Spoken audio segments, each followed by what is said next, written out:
A row over business class travel at Auckland Council could be taken all the way to the country's top public watchdog.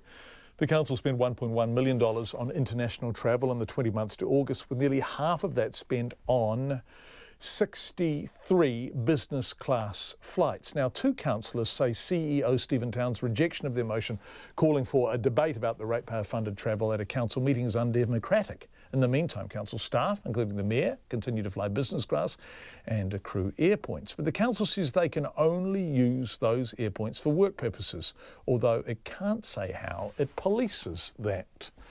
Looking at this for us here is Anusha Bradley. Councillor John Watson says having the chance to debate premium class travel spending is important, and the Chief Executive should not have been allowed to reject his motion to discuss it at yesterday's meeting. This matter really has to be challenged and pursued. We're currently taking advice as to our options. The unfortunate thing is as the standing orders are written, it is the Chief Executive and the Chair of the relevant committee who make the call, but we believe that there's been a degree of collusion here with a number of parties to actually keep this off the public agenda. Mr Watson says he's prepared to take the issue to the Ombudsman or the Auditor General if necessary. But one councillor is defending his decision to fly business class 2 weeks ago, even while a review into travel costs is being carried out. Chris Darby joined Auckland Mayor Phil Goff and the Māori Statutory Board Chair David Taipari in the front of the plane on a trip to an economic summit in China. He says sometimes a little luxury is needed. After conducting a 7-hour meeting as chair of a council committee that day, racing to my home, picking up a bag, bussing to the airport, getting on an 11:30 p.m. flight, 11 hours to Guangzhou in China, getting off the flight at 5:30 and having my first meeting at 6:30 with Chinese officials, that's where you realise that the body has to rest and rest properly. Chris Darby says he flew premium economy on the way home a day later to save money, which meant he missed an important council meeting about the America's Cup.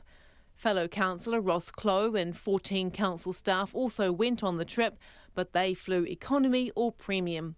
The mayor declined to be interviewed about the council's travel expenses or his recent trip to China, but a spokesperson says all of the flights were in line with council policy.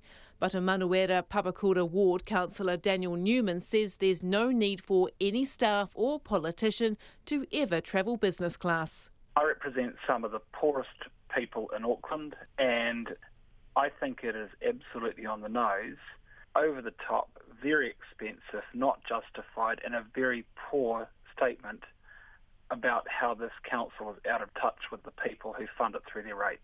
I'm 6'2" and 100 kilos. I can do premium economy quite comfortably. I'd hope that other people could do the same as me. The council says air points collected during ratepayer-funded trips can only be used for council-related trips and not for personal use. But it would not say how, or even if, it monitors this.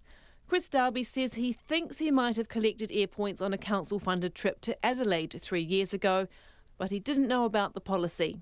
I'm one of those people that collects air points but never ever goes to get the credit for them. Chris Darby says any councillor wanting to stop business class travel should also be prepared to give up their council-funded car parks, which he estimates cost the ratepayer around $200,000 a year. A report reviewing the council's spending on travel, gifts and hospitality is due to be presented to the council next year. In Auckland for Checkpoint, Anusha Bradley.